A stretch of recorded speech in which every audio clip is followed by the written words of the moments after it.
Well, Wolf, it's a monumental ruling, and the bottom line is that the tariffs Donald Trump announced back in April on Liberation Day are gone. They have been ruled illegal by this U.S. Supreme Court. An interesting array of justices here. In the majority, ruling that the tariffs are illegal is Chief Justice Roberts, Justice Gorsuch, and Justice Amy Coney Barrett, three conservatives who teamed up with the three liberal justices, Sotomayor, Kagan, and Jackson, to rule these tariffs unconstitutional. The dissenters are Justices Thomas, Alito, and Kavanaugh. And the basis for the ruling is this: Congress, not the president, Congress typically holds the tariff power. Now, Congress passed this law back in 1977 called the International Economic Emergencies Act. And Donald Trump tried to use that law to say, well, I'm declaring an international economic emergency, therefore I'm imposing tariffs. But the majority here said, no, that law does not authorize you to impose tariffs. And no, there is not a valid international economic emergency here. Hey, friends, Adam is here. So what just happened, guys? The Supreme Court just ruled 6-3 that Trump's entire emergency tariff regime is unconstitutional, illegal, void, and gone. This isn't just a policy defeat. It's the highest court in the land calling him a lawbreaker in a ruling that goes into every constitutional law textbook forever. It energizes Democrats, gives nervous Republicans an exit ramp, and strips the presidency of the unilateral power Trump treated as his birthright. The Supreme Court's ruling on tariffs is deeply disappointing, and I'm ashamed of certain members of the court, absolutely ashamed, for not having the courage to do what's right for our country. Foreign countries that have been ripping us off for years are ecstatic. They're so happy. And they're dancing in the streets, but they won't be dancing for long. That I can assure you. With 2.5 years left in his term, accountability just stopped being a talking point and started being a timeline. Because this moment demands we understand the distinction between a normal political loss and a constitutional amputation. The tariff ruling in Learning Resources versus Trump didn't just swat away a single executive order. It demolished the legal theory that has been the load-bearing wall for almost everything aggressive this administration has attempted. So the president used a 1977 law to impose the tariffs. A number of businesses in 12 states sued. This case was argued in November, and it was interesting to see at least 3 of the conservative justices with the Supreme Court's ideological split there appeared a bit skeptical of this. And what's the first thing you can at least explain about the way that the Supreme Court ruled? Yeah, I think what's interesting about the opinions today, President Trump lost, no question about that. The dispute in the court really was about why he lost more than should he win or should he lose. And so there's a dissenting opinion that supports his position, but the majority, there are different views about why he was wrong. But it all comes down to the same thing at the end of the day, which is the Constitution gives Congress the power over trade. And when they enacted this law, did they delegate a bunch of that power to the president to use sort of as he sees fit? For different reasons, different parts of the court with different philosophical views all said no, it didn't happen. And that's a significant rebuke for an administration that's really tried to aggressively advance executive power in this past year. The idea that an emergency declaration is a skeleton key that unlocks unlimited presidential authority, that idea just got taken out back by the Supreme Court and shot. We're talking about the philosophical foundation for trade wars, for sending National Guard units into cities like Chicago without gubernatorial consent, for reshaping immigration enforcement through executive fiat, for freezing funds that Congress appropriated, for running roughshod over agency independence. That entire framework, the I declare it, therefore I can do it doctrine, was the engine humming beneath the hood of this second term. And the court just ruled that engine is a lemon. It violates the basic architecture of the Constitution. Boy, this is a major blow to the president. Where does he go from here? Now, do we have to go, I'm just thinking about all the tariffs that have been put in place. Does this now all have to go through Congress? Well, that's going to be the subject of a lot of discussion. This dealt with a particular set of tariffs under a particular statute. And depending on how it all shakes out, once you study it some more, it's possible that he might be able to reboot, go back to another statute, build up a different record, and have a little bit more measured approach against specific countries for specific reasons. This wasn't a narrow procedural ruling about standing or ripeness. This was a fundamental statement about the limits of power, and Democrats are now wielding that statement like a newly forged sword. The impeachment talk that erupted in the hours after the ruling isn't just the usual suspects venting on cable news. It's strategic, it's targeted, and it's backed by the most authoritative legal citation imaginable. The Supreme Court of the United States said you broke the law. And let's be brutally honest about what this ruling does to the practical mechanics of governing for the rest of the term. By striking down the emergency tariff authority and forcing a retreat to narrower statutes like Section 122, the court didn't just change the menu, it changed the kitchen. Section 122 is real authority, yes, but it's authority with guardrails. It has a clock attached, a limited duration that expires. It requires specific economic findings that can be challenged in court. It doesn't allow for the kind of sweeping, global, because I feel like it tariff impositions that have been the signature move. In other words, it's the kind of carefully constrained power that the framers actually envisioned when they wrote Article 1. And forcing this president to operate within those lines, to use the smaller, less flashy tools instead of the emergency sledgehammer, fundamentally alters what can be achieved between now and the end of the term. The unilateral, earth-scorching economic policy is now legally off the table. He cannot just wake up tomorrow and slap a 50% tariff on a trading partner because he saw a negative headline. He has to work within a system that has checks. The symbolic and practical weight of that constraint, with the clock ticking down on 2.5 years, is precisely what analysts mean when they say the ruling effectively shortens the horizon of power. It's not a removal from office, but it's a removal of a specific devastating capability. Think about the irony. The man who ran on a platform of total, unrestrained dominance is now operating under court-imposed speed limits with nearly 3 years left on the clock. This is a seismic shift in the balance of power, and the Democratic response has been anything but slow. It's been immediate, coordinated, and designed to extract maximum political pain. Leadership in the Senate has already promised a gauntlet of floor votes. This isn't just about holding hearings. This is about forcing Republicans to stand up in the well of the Senate and cast a public vote on whether they agree with the Supreme Court or with a policy the Supreme Court just declared illegal. They're going to force votes on compliance with the ruling. They're going to force votes on refunding the money collected under the illegal scheme. Every single one of those votes is a political trap designed to make vulnerable Republicans squirm. And the impeachment dimension? It's now operating with a level of legal specificity that previous efforts lacked. For months, the argument for impeachment has been based on expert analysis and constitutional interpretation.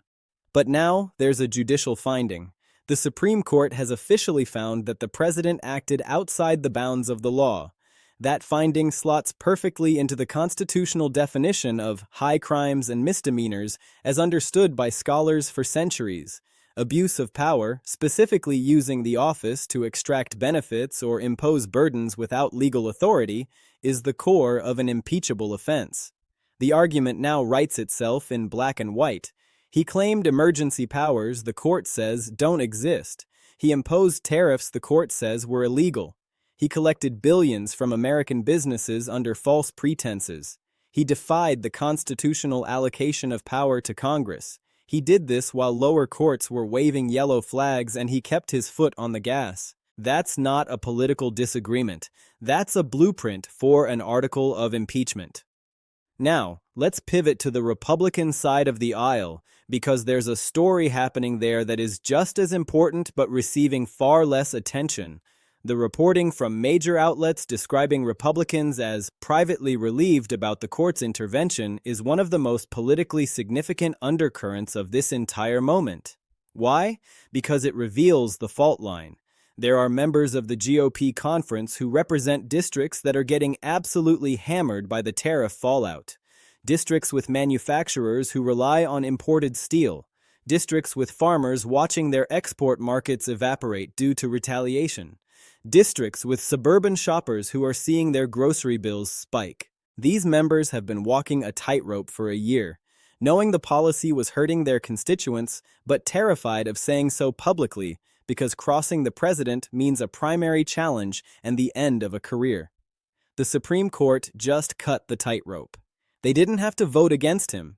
They didn't have to hold a press conference. The court took the politically toxic policy off their plate by force of law. That private sigh of relief is the sound of political survival instincts kicking in. And while it may not translate into public votes for impeachment tomorrow, it creates a psychological permission structure. It means that on the next controversial issue, on the next abuse of emergency power, these same members might be just a little less willing to defend the indefensible. They've seen that the courts can save them. They might start hoping the courts save them again.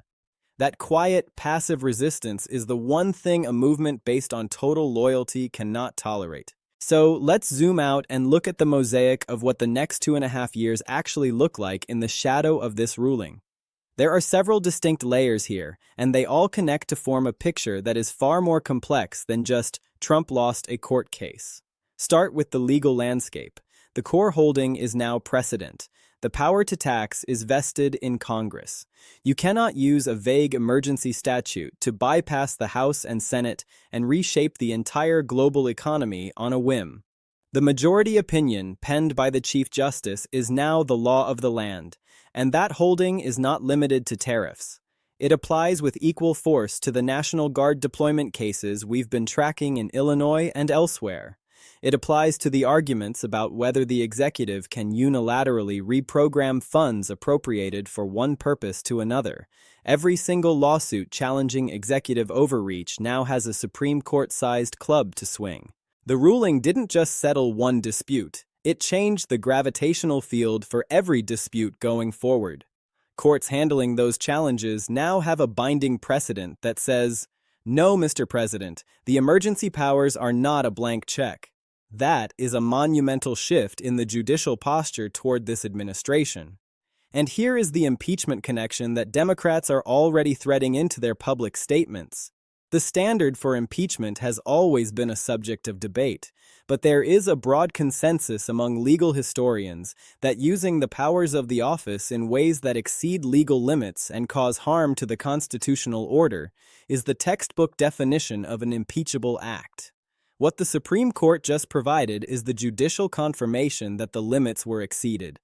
The president claimed authority the court ruled he did not possess.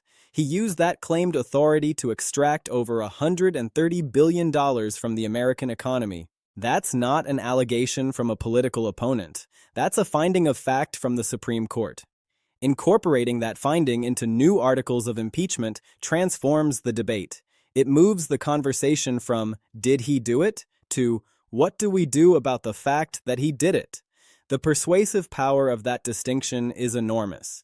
It makes the witch hunt defense sound hollow. It makes the partisan attack narrative harder to sustain when the attack is being led by a 6-3 majority of the court. Now, let's talk about the countdown clock. 2.5 years. The 22nd Amendment is clear and unforgiving. This is the final act. There is no fourth quarter comeback in 4 years.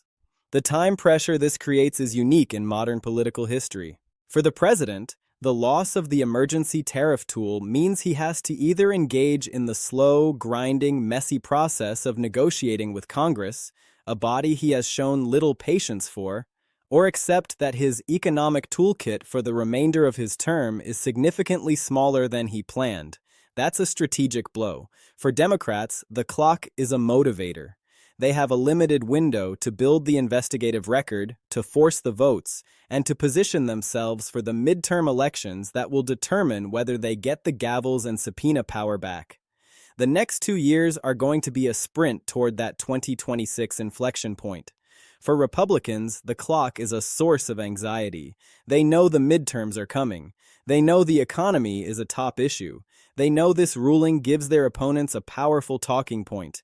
And they know they have to navigate a path that keeps the base energized without alienating the swing voters who are tired of the chaos. And let's dig into what Schumer's promise of floor votes actually means in the gritty reality of the Senate chamber. When the majority leader promises floor votes, he's promising forced choices. He's going to put a bill on the floor that says, "The administration shall comply fully with the Supreme Court ruling." How does a Republican vote against that? They can't, without looking like they support defying the court. He's going to put a bill on the floor to establish a mechanism for refunding the illegally collected tariffs. How does a Republican from a farm state explain voting to keep money that was taken illegally from his own farmers and exporters? These are the kind of votes that haunt you on the campaign trail. They create a permanent video record of where you stood at a moment of constitutional crisis. For a Republican senator in a state that Biden won, or a state trending purple, these votes are nightmares. They risk a primary challenge from the MAGA right if they side with the court. They risk a general election loss if they side against the court. The strategic genius of the floor vote strategy is that it maximizes discomfort for the exact people the president needs to hold the line. And we cannot ignore the brand erosion. The entire mythology of this political figure is built on the idea of being the ultimate dealmaker, the strongman who bends institutions to his will. The narrative is one of total control and economic mastery. The Supreme Court just held up a mirror and showed the country that the emperor's new clothes are actually just an illegal power grab. The claim of being the indispensable economic warrior takes a direct hit when the nation's top legal body says your main weapon was never yours to wield. Over the next 2.5 years, that narrative is going to corrode. Every time the legal fight over the $130 billion refund hits the news, it reinforces the message. He governed illegally. He cost you money. The court said so. That is a devastating loop for a political operation to be stuck in, especially heading into a midterm environment where the economy is always the top concern. So let's break down the specific takeaways from this convergence of the Supreme Court ruling and the resurgent impeachment push, because there are clear and actionable insights here. The legal foundation for impeachment just got reinforced with concrete and steel. The Supreme Court has effectively done the investigative heavy lifting for the House Judiciary Committee. A finding of illegal conduct at the highest level is the most potent evidence of abuse of power imaginable. Previous impeachment resolutions were built on strong arguments, but they were arguments. This is a judicial decree. That changes the political calculus for every member of Congress who has to cast a vote on accountability measures. The combination of term limits and judicial constraints creates a historically unique power vacuum. The president has less than 3 years left and cannot run again. The court has just clipped his wings on economic unilateralism. The courts are applying this new standard to other areas of policy. The protest movement is not fading, and the midterms are looming. All of these forces are converging on a single, shrinking window of time. Everyone in Washington is trying to figure out how to navigate this new terrain, and the tariff ruling just redrew the map. The private Republican relief is the canary in the coal mine. When members of the governing party are secretly happy that the judiciary stopped their own leader's policy, the party is not unified. It's just quiet. That quietness is fragile. If the economic pain continues or the legal defeats pile up, that private relief will inevitably start to show up in public actions. Maybe it's a no vote on a procedural motion. Maybe it's a carefully worded statement expressing respect for the judicial process. But that is how the dam starts to crack. It's the most important political indicator to watch in the coming months. The financial aftermath is a recurring nightmare for the administration. The battle over refunding the money is not going away. It will be litigated in the lower courts. It will be debated in the Senate. It will be featured in campaign ads. The number $130 billion is too big to ignore. It's a constant, tangible reminder of the illegal conduct at the heart of this story. Every time a business files a lawsuit for a refund, it's a new headline. Every time a court rules on the process, it's a new cycle. This story has legs, and they stretch all the way to November of 2026. So where does this go from here? What should you be watching as the next phase of this constitutional drama unfolds? Watch the House. The introduction of new articles of impeachment that explicitly cite the Supreme Court's illegal finding is a near certainty. The number of co-sponsors will be telling. If it stays within the usual progressive bloc, it's symbolic. If it starts attracting support from swing district Democrats who are usually cautious, it signals that the political winds have shifted. Watch the Senate floor. When those trade policy votes happen, look for any deviation from strict party line unity. Even 1 or 2 Republican votes with the Democrats is a 5-alarm fire for the White House. It validates the narrative that the ruling has created a permission structure for dissent. Watch the lower courts. The application of this Supreme Court precedent to other cases, particularly the National Guard deployment in Illinois and the immigration enforcement cases, will be the true measure of this ruling's reach. If judges start citing this case to block other executive actions, the term cut short becomes more literal by the day. Here is the absolute, unvarnished bottom line. The Supreme Court ruling in Learning Resources versus Trump is the single most significant legal and political development of this second term. It is a public, authoritative, and binding declaration that a central pillar of the governing strategy was built on illegal ground. It has handed the opposition the most powerful weapon in politics, a judicial truth. It has given cover to anxious allies, and it has placed a giant asterisk next to the remaining 2.5 years of this presidency. Trump is not going anywhere immediately, but the terms of his stay in power have been fundamentally rewritten. The next phase isn't about what he wants to do, it's about what he is allowed to do.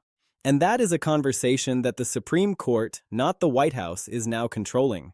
Stay tuned, because the next 2.5 years are going to be defined by this ruling in ways that no one in Washington has fully calculated yet.